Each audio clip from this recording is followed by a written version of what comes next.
Welcome to the NFLMAX Radio Show. We are back broadcasting live tonight, Wednesday, October 17th.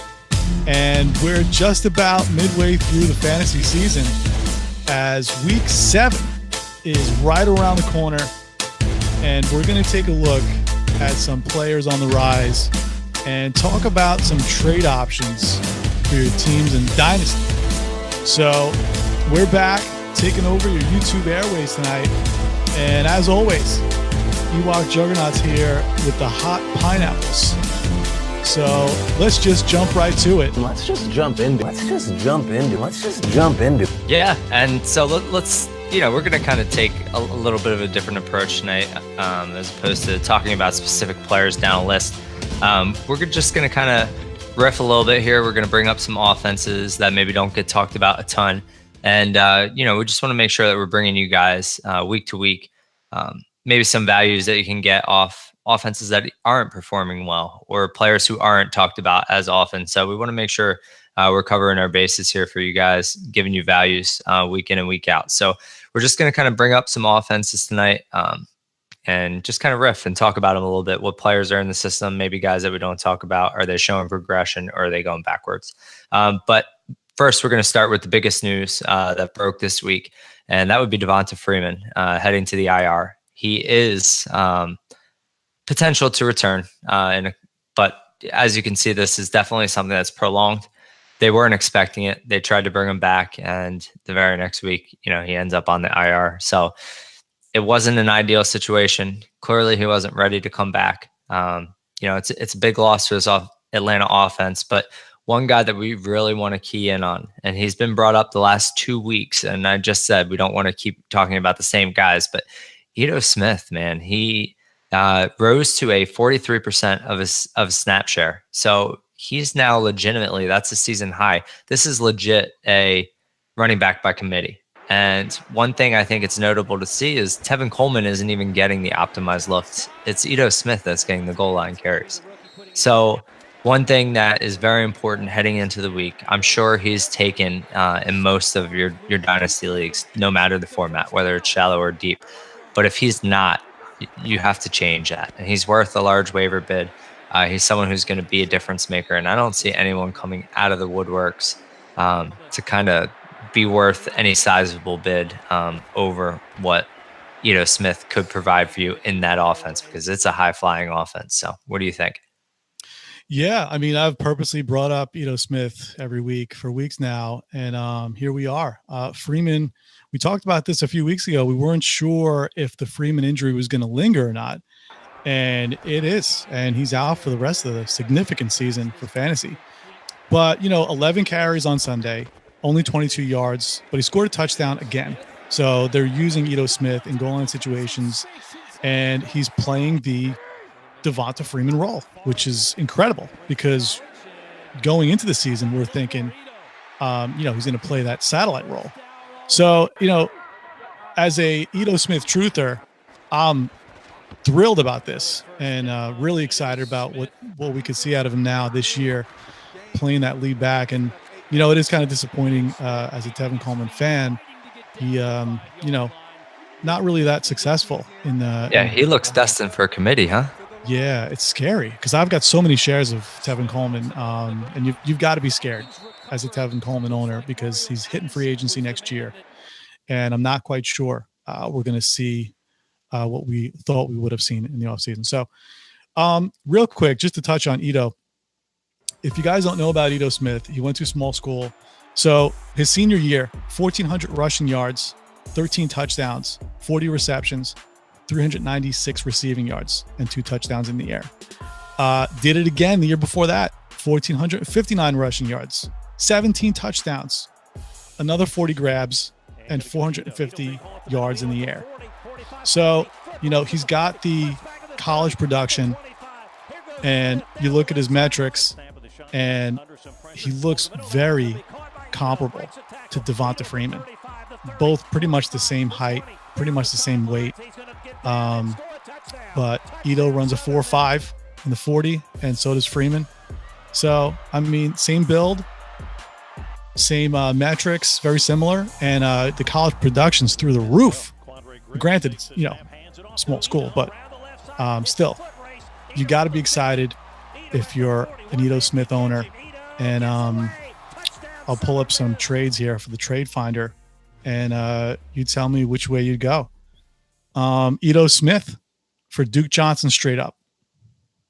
I think in a vacuum, you probably need a little bit of context, but for me, I'm leaning Ito because he's getting the snap share. He's getting 50% of his snap share. He's getting optimized looks at the goal line. I feel like that's Ito for future and maybe even for this year.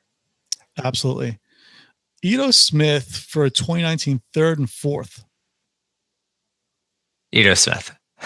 Yeah. That's an easy one. Looks like all these are going to be Ito Smith.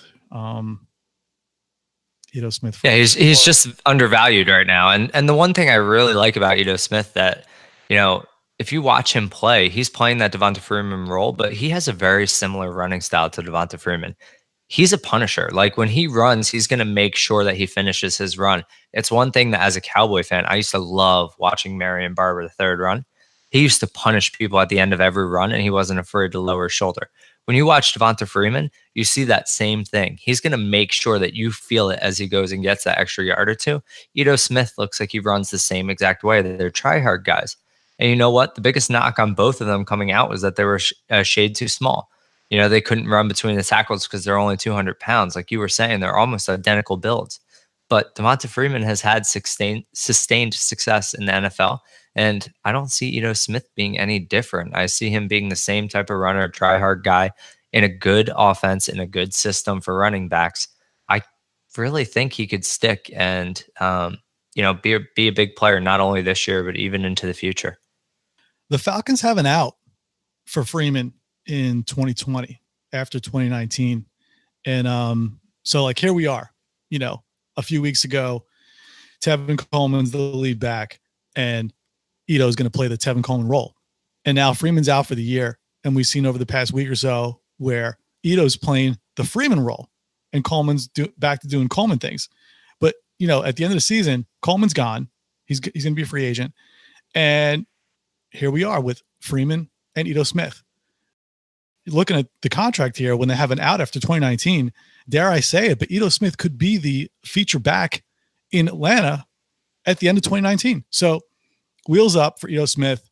There's still time to buy because a lot of people are knocking his 2 yards of carry on Sunday, which, obviously, wasn't good, but he's better than that.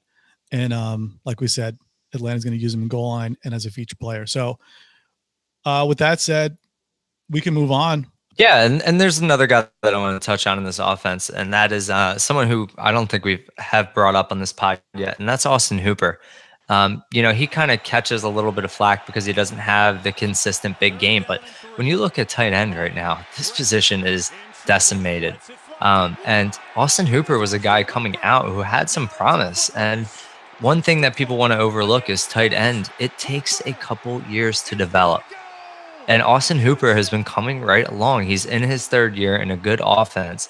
If I'm going to take a poker chip and put it down on a tight end where it's already a very variant position, I'm gonna go with Hooper because if he does take that next step forward, that's you buying into that offense. I want a piece of it, and if I can get it through the cheap ways, like a Sanu, who's been underrated this year, or a Hooper or an Ito Smith, that's the way that I want to get into this offense. I'm not paying top dollar to go get Julio Jones as he's pushing, that threshold of age. I don't want that. I don't want to pay top dollar for those guys. I'd rather take the cheap poker chips and put them in a good offense like Atlanta.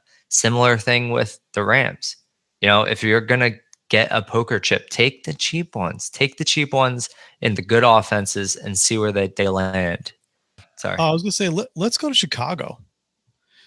Let's talk about Tariq Cohen for a second. Man, 2 weeks in a row now with Tariq Cohen.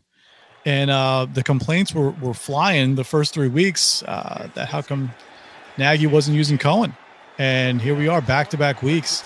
For me, Tariq Cohen looks like Darren Sproles reincarnated. Darren Sproles 2.0 for me. The human joystick, they call him. But he looks electric.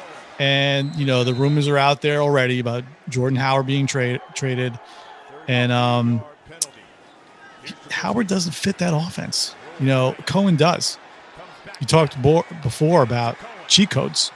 And we mentioned a lot of guys who were cheat codes. Tariq Cohen's a cheat code. And he's absolutely matchup proof because he's going to be catching passes out of the backfield and he can run. So 9 targets on Sunday, 7 receptions, 90 yards, 5 carries, 31 yards and a touchdown, and 25 points in a PPR. He had 5 evaded tackles. It's just incredible. And then you look at on the season, he's number 5 overall in receiving yards with 259, number 15th overall in receptions with 21, and 18th with targets, 25 targets in the season. So Nagy's going to use him, whether he's a decoy or not. We talked about that before. But Tariq Cohen, what do you think? Yeah, I mean, when you look at, even we were talking about Trubisky a couple weeks back after his big game before their bye. One of the things with Trubisky is he is super efficient as far as completion percentage goes. I don't think Trubisky is a good quarterback. I don't think this Bears offense, and I never did, even heading into the season, was going to light up the scoreboard like people were talking about. It was this huge uptick offense. I didn't see it. I don't know why people were saying that they were going to be the Rams of 2017. Yeah, I didn't see it. I didn't understand it. I didn't buy in on Trey Burton whatsoever. I didn't buy in on some of these guys, and Cohen in that group included. And it seems like you're a little bit higher on Cohen than I am. I believe he's going to have a role. I believe he's a valuable piece for your Dynasty roster. I just think for me, and I did package him, he was a better person to use to consolidate for me. I just don't trust week in and week out that he's going to be able to produce what he is. I'm not sure that he's matchup proof. I do think he'll have a role. Watching the first 2 weeks of the season, and maybe I'm completely wrong and off base here. I don't trust that he's going to be a focal point the entire year. And so they didn't use him much in the first few games. So yeah, and I just don't trust the offense as a whole. So if I can package him, I almost explicitly remember the deal. It was in a league that I'm in that's built after the World Cup, that you go for qualifying and then you play in the World Cup the 4th year. I was able to package Cohen and Jamal Williams coming off week 2. And Cohen still had some name cachet. No, it was coming off week, whatever his first big week was. I think it was week 3. I think it was like week 4. I think it was. Yeah, and Jamal Williams was falling out of favor. Aaron Jones was coming back. But I was able to package Cohen and Williams together and go get Geis because the guy needed the qualifying points. Well, guess what? Like, that's a package that I'm absolutely willing to take and move Cohen for. Like, yeah, he may be able to be a cheat code, especially at the price you were paying for him in startup season. But to me, I just don't necessarily trust the profile. And I was willing to make a pivot to a guy that I felt was more rock solid. Yeah, I get that kind of a move. Okay, what about Tariq Cohen for a second? Depends. If it's a top end second, that's tight. That's really in a vacuum. I can't answer that one. I'd have to have details about my team. If I was a contender, I'd keep Cohen. If I was rebuilding, I would take a second. I'd actually take Cohen either way. Be honest with you. Tariq Cohen for a first. I would take the first. You'd take the first. Okay. Yeah, I would take the first. Just a couple more. Tariq Cohen for Tyler Lockett straight up. I would take Cohen. Wow. So we differ on that. I love Tyler Lockett. Yeah, I know you love Lockett. I'm more of a positional, for me, running backs, when you have them, I wouldn't trade them for an ancillary piece in a wide receiver. And I don't see Lockett as a core wide receiver in Dynasty. So I would rather keep the running back with potential. The last one here, Tariq Cohen for Josh Gordon straight up. And you know what my answer is going to be on this. So I would take Josh Gordon. Okay. Yeah, correct. I would take Josh Gordon. Correct answer. That is the correct answer. That's just risk with upside factor. So anybody else in Chicago you want to talk about? Yeah, real quick, I want to just touch on Taylor Gabriel. He has gotten an incredible amount of targets over the last 3 weeks that the Bears have played. I think he's had like 7, 9, 7 or something like that. He's been targeted like the number one wide receiver. Allen Robinson's been a huge disappointment there this year. He's on the fringe of wide receiver 3. Like, you may not even start him with confidence in your lineup. It's so disappointing.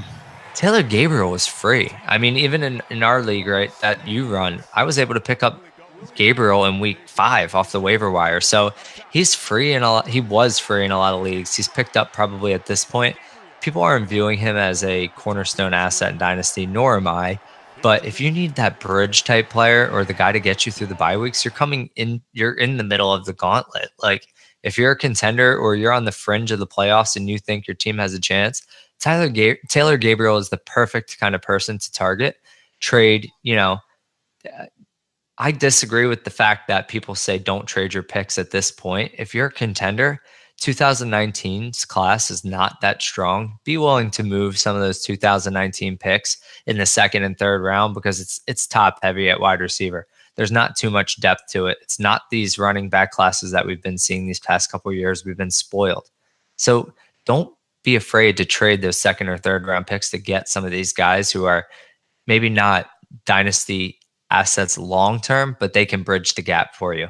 Taylor Gabriel is the perfect kind of player that I'm looking at to get me through those bye weeks. Yeah, and he's only 27, and he's a dynamo. Yeah, I've got plenty of shares of Allen Robinson, and I just can't believe he's not in the top 12 or at least the top 15. Yep. It's incredible. And sell Howard, please. I've been preaching this for 2 years now. He's empty yardage. If he doesn't score a touchdown, you're going to get 67 yards, and that's it. Such a plotter. They're talking about moving him in Chicago, about trading him. So we'll see. Let's move on to any other offenses you want to talk about here. Let's talk about Miami and what's going on with Albert Wilson.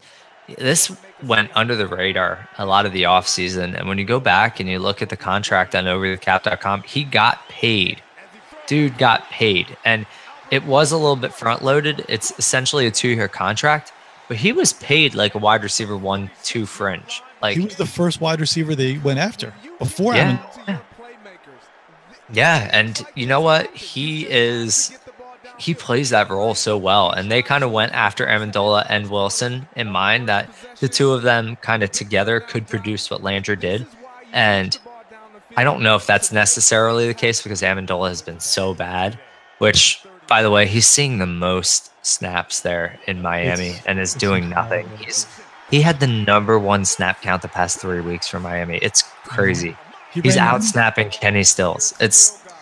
He ran 93% of the routes.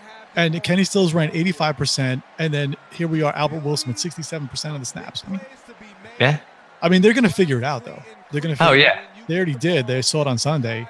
9 targets, 6 receptions, 155 yards, and 2 touchdowns. I mean, come on, it's incredible. I know, and you know what? They have such a fun receiving core to watch. Like, none of these guys profile as ones whatsoever, but Kenny Stills. Albert Wilson is like he's a little dynamo. And then you add in Amendola, who over his career has been, one of the more underrated kind of slot guys that can work. Those 4, that's a fun wide receiver core to watch. And that's without Devonta Parker doing anything. Well, I know. Parker's done, man. He's done. He's so finished. Yep. What a waste. All right, so listen. So Albert Wilson, for me, he's so reminiscent of Golden Tate. I mean, you talk about yak yards. Golden Tate is like the god of yak. And here we are with Albert Wilson, number 4 in the league overall in yards after the catch with 320 yak yards. He's actually number 6 in yards per target, 11.2 on the season. So listen, Albert Wilson, he's no joke. And we know Landry's gone. Parker is not even a factor. And Amendola has a history of getting hurt. And Kenny Stills is going to do his thing. He plays a specific role. So we could be looking at here down the stretch, especially if Amendola gets hurt, Kenny Stills and Albert Wilson. And man, if they give this guy more snaps, God only knows what he could do. So let's touch on the Chargers. And before we get into their wide receiver core, I just want to give a little love to someone who hasn't gotten enough love this year, and specifically on our pod, is Melvin Gordon. This dude is just cranking out week after week after week. They're riding him like they never really have before. He is getting every goal line look. He has been an animal. He is not, and I want to get this very much across, he is not Todd Gurley. He is not as talented as some of the backs in this league. He really isn't. I honestly don't think he's that good of a football player. No. But you know what? They know they spent a first-round pick on him, and they are riding him into the ground. And he's rising to the occasion. He's playing really, really well this year, and he deserves a lot of credit for where they are as a team, because he is taking on everything they've asked him to. Yeah. 18 carries on Sunday, 132 yards, 7 yards a carry. And he's catching balls like he never has before. Yeah. And he scored 3 touchdowns. I mean, reminiscent for me a little bit of Steven Jackson comparisons, and Steven Jackson's career fell off quick. I don't think Melvin Gordon. Do you really? I did. Yeah, for like 5 years. Yeah. I'm not, listen, like you said, he's not Todd Gurley, Saquon Barkley, any of these guys. I can't see him being around for long term, but in a small window of running back's life, that's what it is. He's going to be at RB1 for at least a few more years. So I did not like him as a prospect. I did not like him in Wisconsin. And I guess I'm not a fan, but you can't deny it. 30 points a week. I mean, it is what it is. Yep. And then, so let's just quickly talk about their receiver core, because, obviously Keenan Allen's locked in as their number one. That's not a question. But you do have 2 other pieces there. You got Mike Williams, who has been a legitimate red zone threat for them this year. I mean, he's stepped up to the occasion to kind of fill that role that they thought they would have with Hunter Henry before he went down. And then you have Tyrell Williams putting up, 118 yards for 2 touchdowns this past week. A lot of people getting excited about that. I'm not in that camp. And we kind of talked about it. And you said you were flip-flopping on him over the week, kind of going back and forth. You look at the stats, it was 2 long receptions, 1 for 44 yards, 1 for 45 yards, 0 yak. I mean, I think he had 5 yards yak total in the game with 118 yards in receptions. It's like, it's crazy. I just don't, they're just long receptions. Phillip Rivers has been dropping dimes this year down the field. And I think it's just a product of a good, maybe broken coverage. I didn't go back and watch the game, but it just doesn't scream legitimate to me. Yeah, I mean, let's not forget he's an undrafted player as a rookie. But, the athleticism is off the charts. 6'3", 200 pounds. And when I plugged him into my model here, I told you before, it lit up like a Christmas tree. He's got top 5 percentile vertical, and across the board, he's way above average. Athleticism, speed, burst. He checks all the boxes. So, metrically, as an athlete, he's well above average. But like you said, the yards, aside from those 2 bombs, I mean, what are we looking at here? And in the offense, let's not forget Mike Williams, who they used a high draft pick on. So you got Keenan Allen, Mike Williams, he ain't going anywhere. And, Tyrell's, at best, he's the wide receiver 3 in that offense. But granted, it's a great offense. But, I can't see him passing Mike Williams. The one screaming by for me right now, it's actually Phillip Rivers. The way that they're protecting these quarterbacks, you could see guys like Rivers, Roethlisberger, who hang in the pocket. They are protecting them so much. Their careers can be extended by 3 to 4 years. And Phillip Rivers and maybe not Roethlisberger as much. He's actually looked a little subpar this year, but Rivers looks like he is on point, man.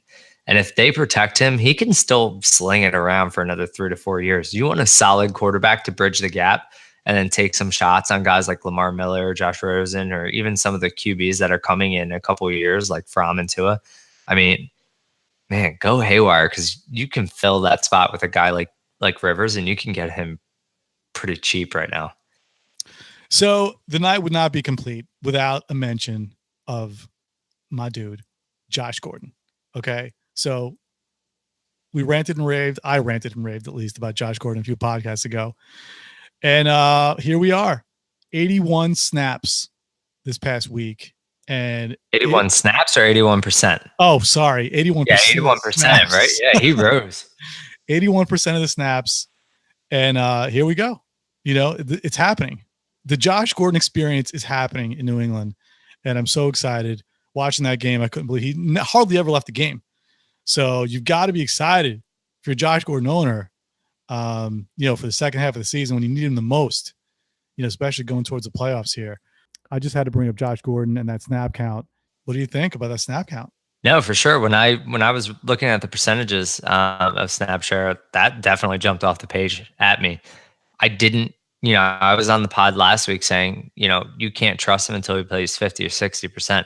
He is now firmly in your starting lineup, and you can do it with confidence in this offense. And, you know, to put him on the field for 80% of the snaps against a 5-0 team speaks volumes to their confidence in him. Brady wants him on the field. That's why he's on the field. He sees the difference in the playmaking ability that he has that guys like Chris Hogan just don't have. And Chris Hogan's been such a big disappointment. He's going to be the one that really feels the rise in Josh Gordon snaps. He was down to, I think it was 63 or 67% of the snap share.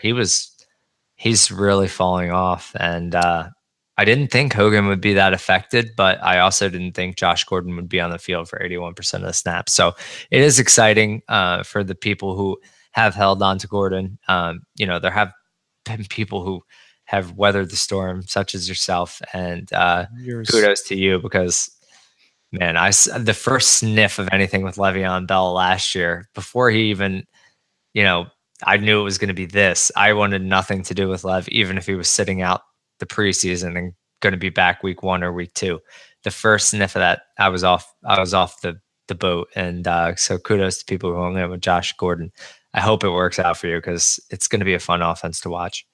So you mentioned Chris Hogan, and it's sad, you know, it's almost like it's the end of the road for Chris Hogan, and the party's pretty much over now with Josh Gordon.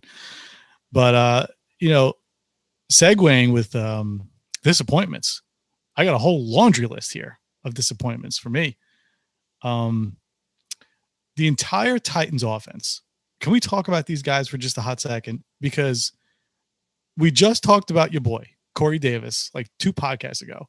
And we're talking about he was insulated with volume, and it's there, it's happening.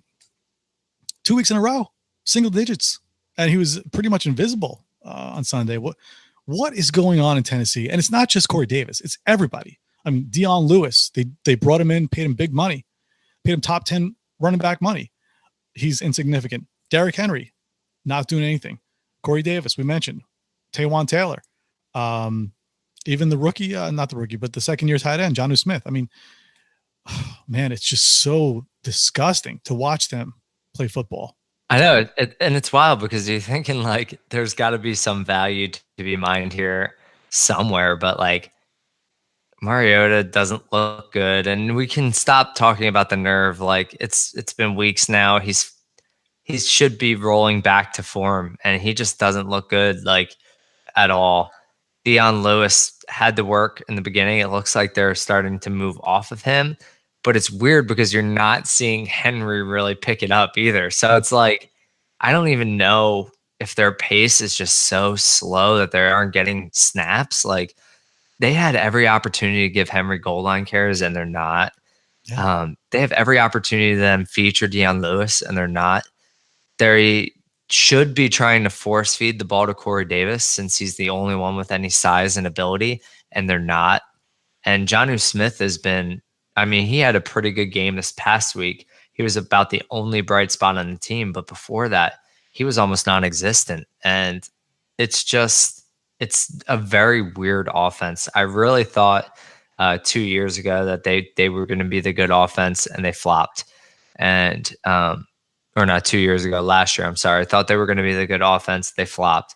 This year, I thought they were due for a bounce back. And a lot of shares of Mariota, a lot of shares of Corey Davis, a lot of shares of Derrick Henry, and just hasn't panned out. It's been borderline depressing. And thank God the Cowboys kind of came to life the past couple weeks, because it was neck and neck for worst teams to watch. They were both brutal.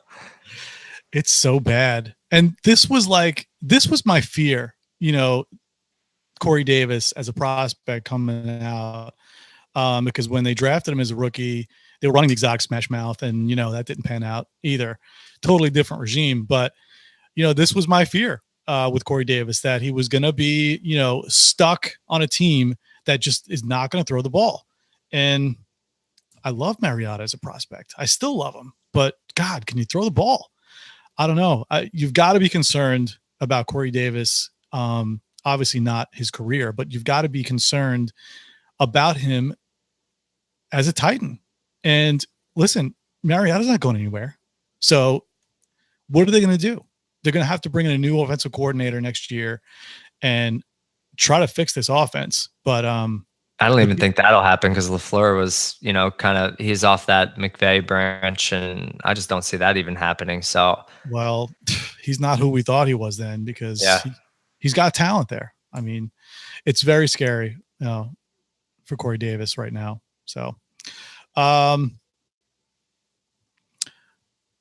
about Amari Cooper here with this injury? He's a buy for me. I know you said it last week. Did you say it last week? I said it last week. He's still same thing this week. He's a buy. I just, I can't stand Amari Cooper. And now they're talking about trading him.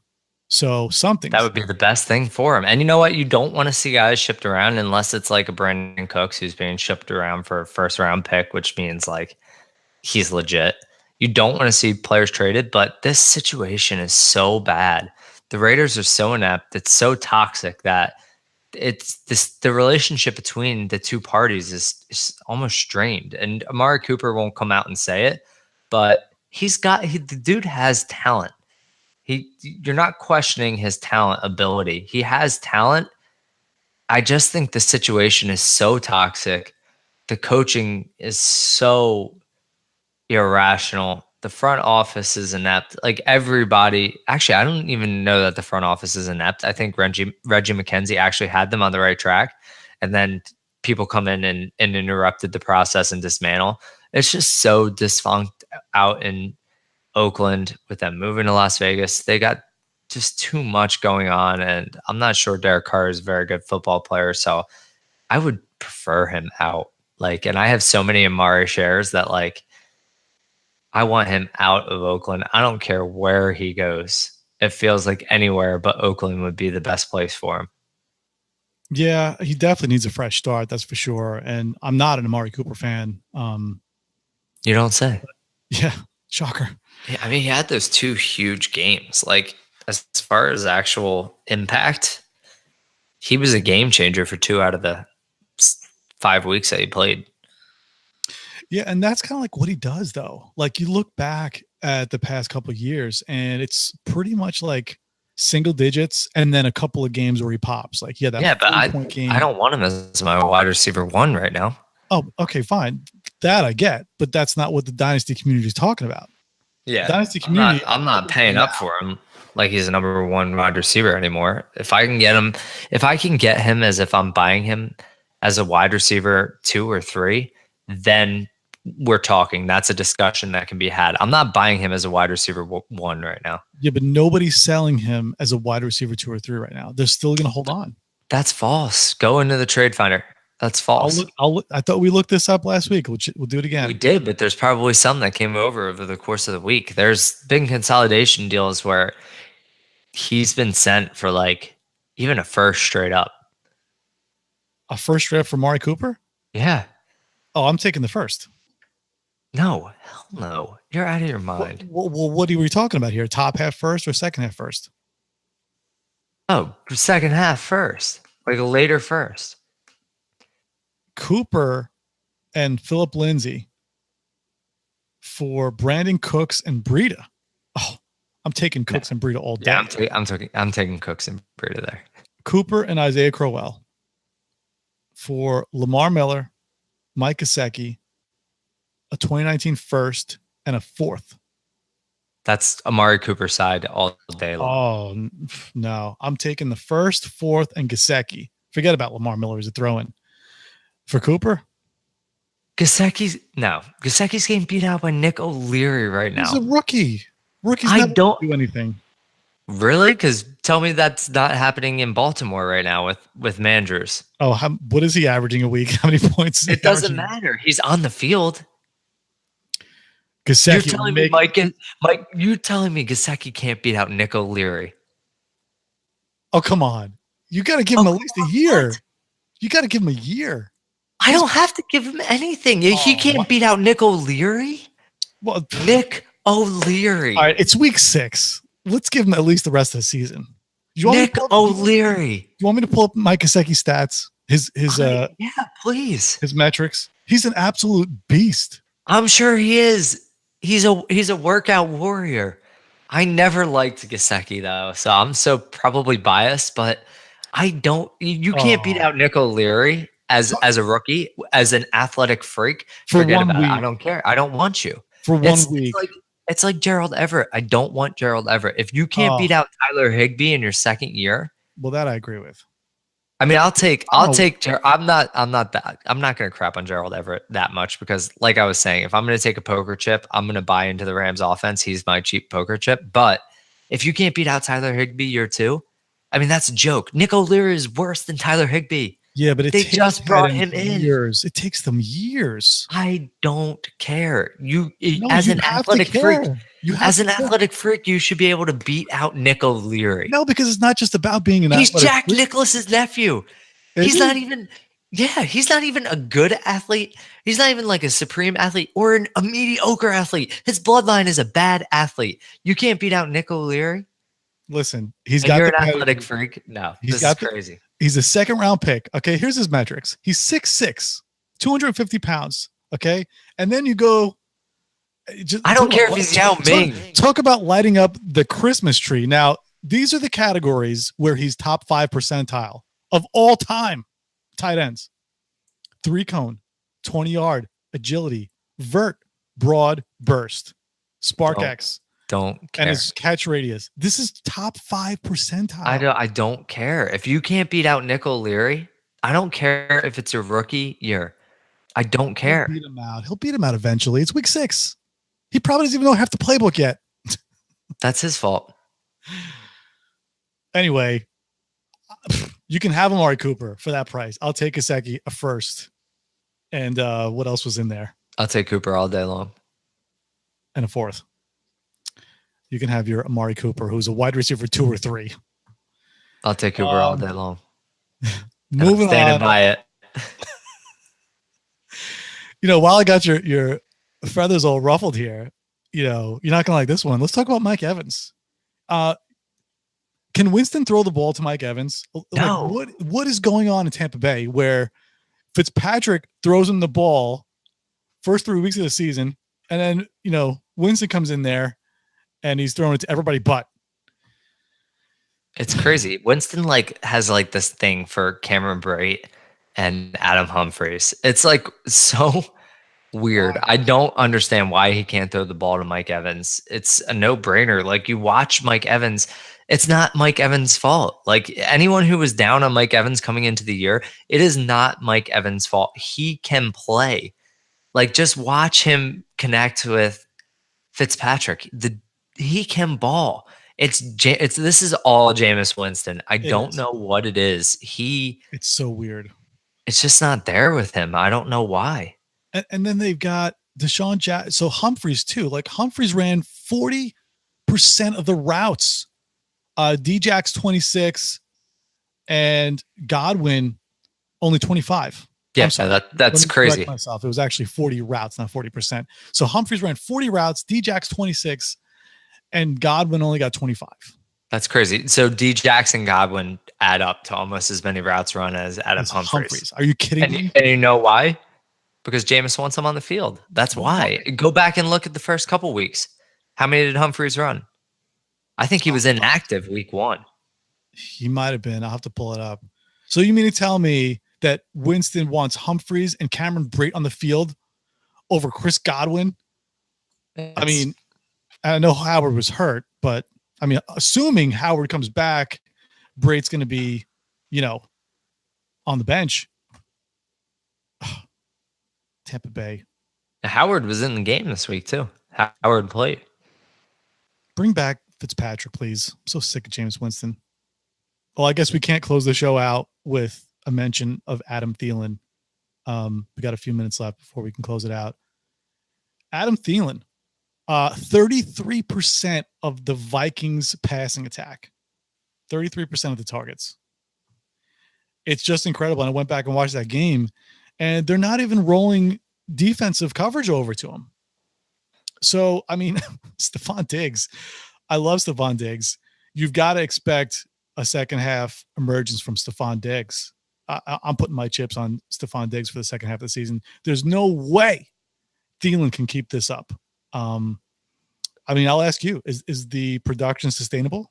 Yeah, I do. I think it is. And I didn't in the beginning of the year. I said he was my number 1 bust candidate at the wide receiver, but I mean, he's getting peppered. And like I said a couple weeks ago when this first happened, when the first, couple data points started coming in and it was popping off the screen, Kirk likes to lock in on targets. He did it with Jamison Crowder. I mean, he does it. Like in the past, he's done it. He's locked in on targets. And I think Diggs is good enough where they're still rolling coverage over his way, and Adam Thielen's just going to eat. I'm not sure Adam Thielen is this incredible. He's not an incredible athlete. I'm not sure he's this incredible wide receiver, but you do have a guy in Stephon Diggs who can roll coverage and demand that double team. And when that happens, Adam Thielen is going to pick you apart all day long. And Kirk Cousins is a good enough quarterback to, see what the defense is giving you, and he's going to take it. He does have a gunslinger mentality sometimes, but he's for the most part going to take what you give him. And if you give him Adam Thielen, he's going to continue to throw the ball to Adam Thielen. I actually do think this is sustainable production. Wow. And I mean, I hope not. I mean, it's crazy. I hope not, because I love Stephon Diggs. It's really a shame. I want to see him get more targets. I mean, it's incredible. Okay, fine. I'll give you the production. Obviously, he's not going to average 100 receiving yards a week. You're talking about 1,600 receiving yards. I think he might. But maybe, what about the targets? You think the targets will go down? No, I think the targets will remain at. You'll probably see 11 to 14 targets a game. This has the writing on the wall of a Jarvis Landry in Miami, where they're going to take what they give them. Like if they give them the underneath route, the intermediate route to Thielen, he's going to take it. Like this seems like something that's not going to stop. Yeah, defense is going to have to start giving him more attention. I mean, you can't. But as soon as you do that, Diggs kills you, and that's what's happened in the past. I think teams started to divert some attention to Thielen, and that's when Diggs was blowing up. And I think Diggs is the better athlete. He's the better wide receiver, so they're going to roll coverage his way and continue to get killed by Thielen. But the thing is, it's not giving them any distinct advantage on the scoreboard. Like Minnesota isn't blowing teams out. So as long as that's not happening, I can see them continuing to roll coverage toward Diggs. And from a fantasy perspective, Thielen's going to continue to smash. Because from an NFL standpoint, he's not killing people. No. We'll see. I mean, man, that's crazy. I mean, staying in Minnesota just for a few seconds here, Dalvin Cook, by now, Dalvin Cook, he re-aggravated that injury. He was supposed to play. Reports were saying he was going to play. But he apparently re-aggravated it in warmups. But you take a look at the schedule the rest of the way. Man, down the stretch, it looks nice for Dalvin Cook. If they can just get it together with that offensive line, he's got to play Detroit, New England, Miami, and then Detroit again. You're talking about against the run, 28, 29, 20 ranked. Dalvin Cook looks nice the rest of the way. So that offense, they're clicking, and the game script is there too, because the defense is not what it was last year. So yeah, go out and get Dalvin Cook right now, because you've got to have some owners that are frustrated with him. No, yeah, I definitely agree with that take. Dalvin Cook was someone who I actually really like. Yeah, I'm not in love with him, but I do like him and I like his long-term prospect. So if you can go buy him right now, some people are starting to get frustrated, and especially teams who are contenders. If they have Dalvin Cook, try to target them now. And even on that same, kind of wavelength, go target Leonard Fournette. Like, these two guys, both banged up, really good profiles. People are starting to get frustrated with their lack of production on the field, and still kind of view them as, non-proven commodities. If you can go get those guys, go get them, because both of those guys, once they're healthy, could be league winners for you in the second half of this year. And then one more note on Minnesota, Latavius Murray. He is a valuable handcuff.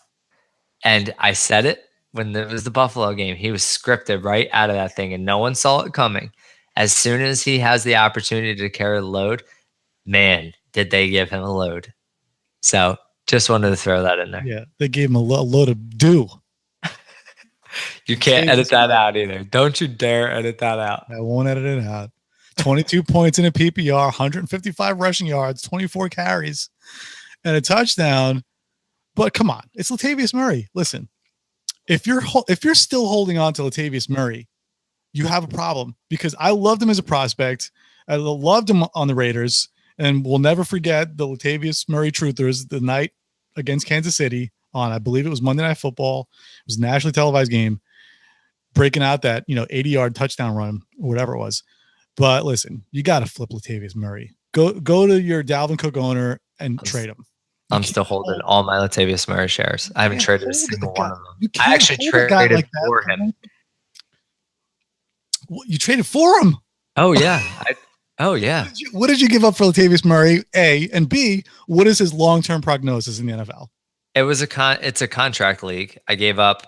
It was a 1-year contract of Latavius for a 1-year contract of Dante Moncrief. I was stacked at wide receiver, and I just keep adding to the running back depth because I don't have any glaring starter at running back. So this week I was able to start Ito Smith, Dalvin Cook, Ito Smith, TJ Yeldon, and Latavius Murray. And you know what? I won.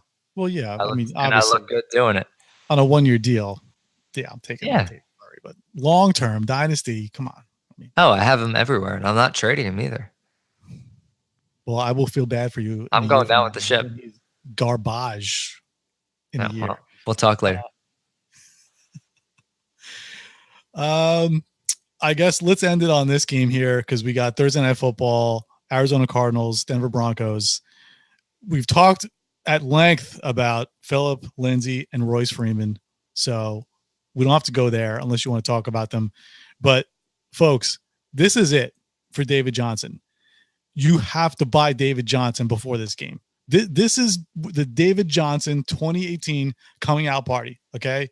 If he doesn't have at least 100 rushing yards in his game, we're going to have problems. But listen, you've had 5 weeks now to buy David Johnson.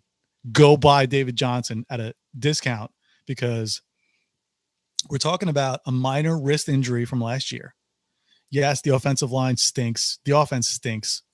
But I'm buying David Johnson right now.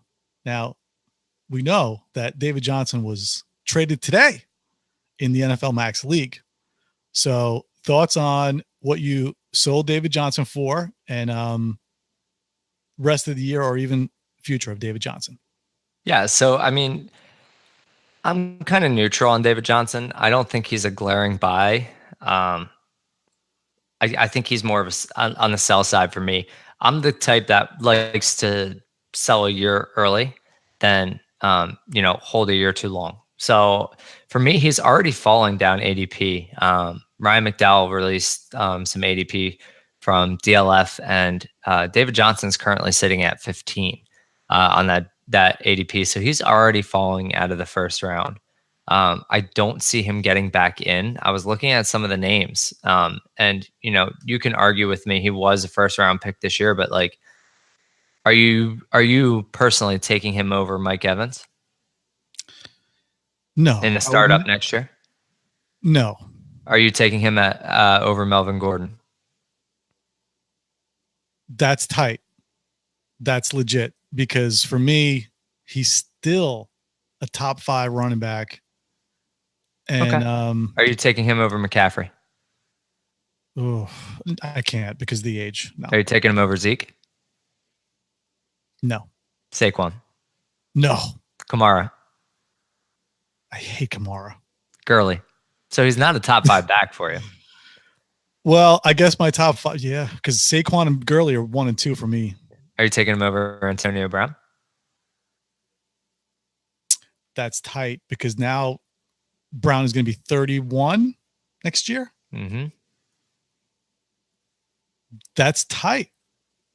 I keep saying that's tight because you got to figure David Johnson's 27. So you figure he's got what? So what are you going to give him till 30? 27, 28, 29, 30. So 4 more years. Yeah. AB, he's got at least another couple of years of doing AB things. But already, I mean, you're not taking him over Odell. You're not taking him over Hopkins. You're not taking him over Michael Thomas. You're not taking him. I mean, Tyreek Hill for me is like the one player I maybe would consider, because I'm not a Tyreek Hill fan, but like he's firmly at like 15 on that list. You know that, right? So yeah, I don't know. He's not a glaring buy for me. I just see it as a stock that's falling. So for me, it was a deal where I wanted to get out a year too early than be holding a year too late. So I sold him for Geis and a third. And I felt really good about that, only because in the max draft, it is IDP and it's also a mix of rookie veterans. So the 3rd round pick is really, kind of equivalent to a 2nd round pick. So Geis in a 2nd, essentially.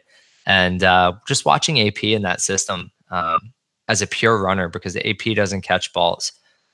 So as the pure running back in that Washington system, we see what he's going to do. I continue to maintain that Geis is a 1st round talent that fell to the 2nd round because of character issues, not because of talent. So I think that, and as much as I love Chubb, I had Geis number 2 ahead of Chubb. So that tells you how I really feel about the talent of Geis, and ACLs are no longer an issue to come back from. I felt like it was time for me to turn back the clock as a team who was 2-4 and didn't really have a need for David Johnson this year. I thought I was maybe going to be a little more competitive than 2-4, but it just hasn't worked out. So for me, it was time to reset the clock. I'm looking forward to 2019, and Geis is going to be my lead back. I love Darius Geis. So you get no argument from me out of that one. You mentioned Tyreek Hill. I know we're going over time here, but I'll do some editing. Just want to talk about him real quick. They say he's the fastest player in sports, right? In the NFL. And let's not forget your boy John Ross running 4.22.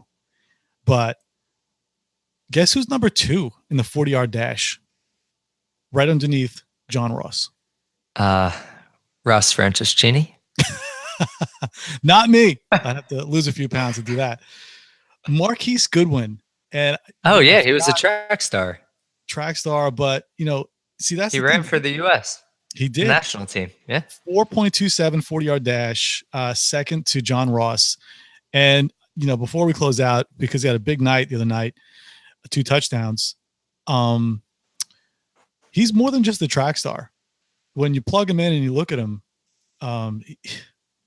it's incredible. Elite top 5 percentile speed and 3-cone agility, 6.66, which is top 5 percentile. Vertical, 40. And burst 134. This is a freak of nature. And I feel like it's very reminiscent of Tyreek Hill. And Tyreek Hill was a 5th round pick and Goodwin was a 3rd round pick. So he's got pedigree there too.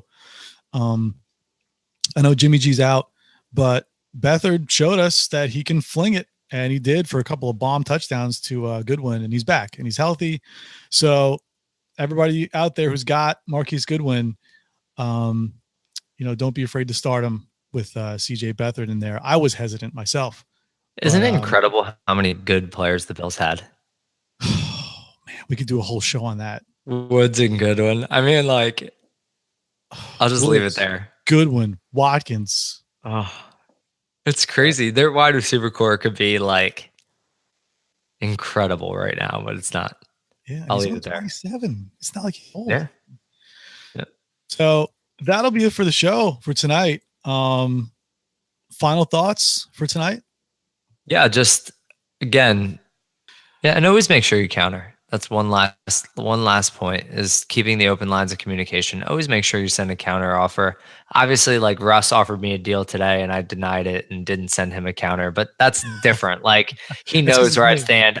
We talk, and I tell him like it's just not someone I'm interested in right now. I'm not offering draft picks. I'm collecting them.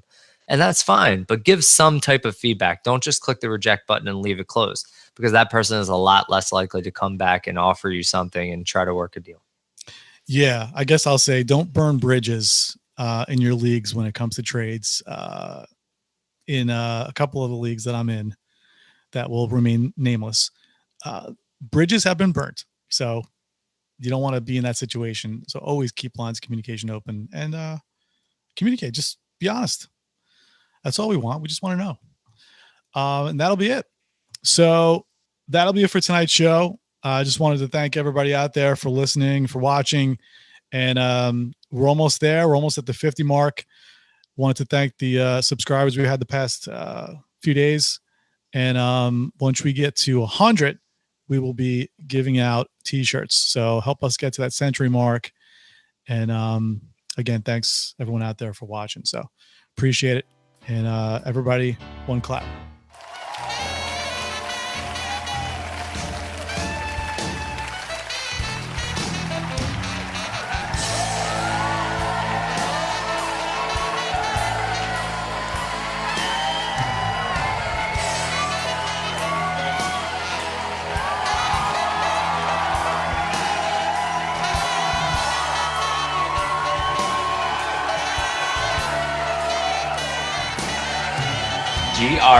GRETSKY.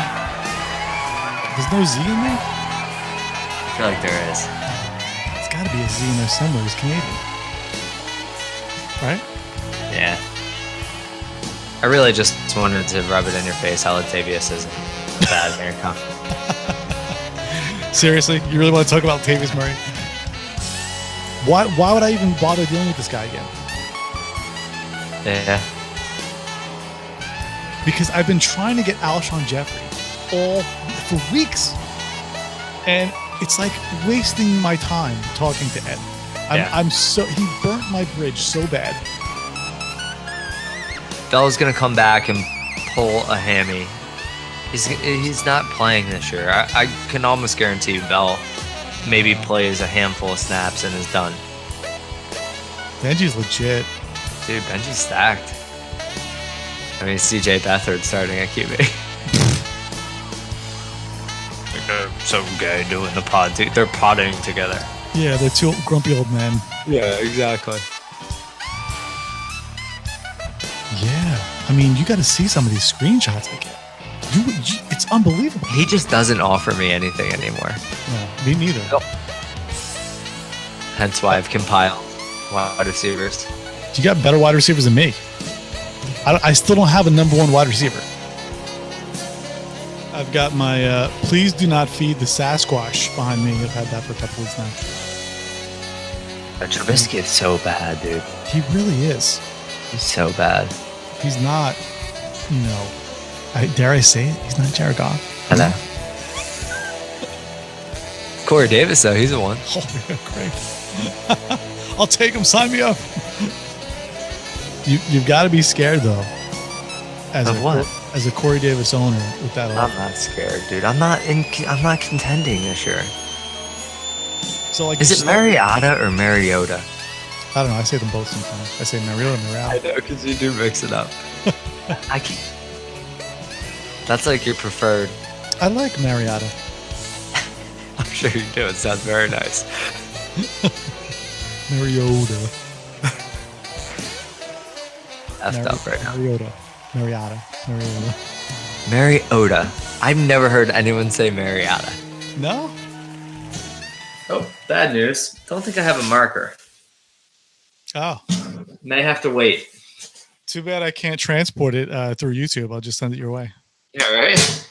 Good idea, bad execution. It's the thought that counts.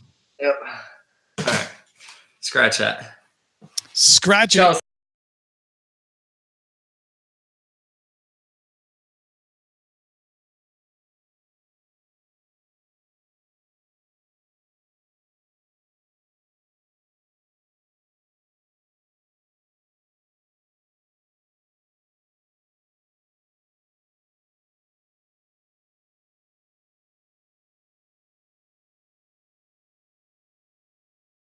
You ever watch Office? Oh yeah. Yeah, Michael Scott has in his background, he has his little whiteboard, and it says in quotations, "You miss 100% of the shots you don't take," and then it has the dash Wayne Gretzky, and it has another dash Michael Scott. Like he quoted Wayne Gretzky, so it's his quote. I don't remember that. Oh, it's great. Yeah, it's classic.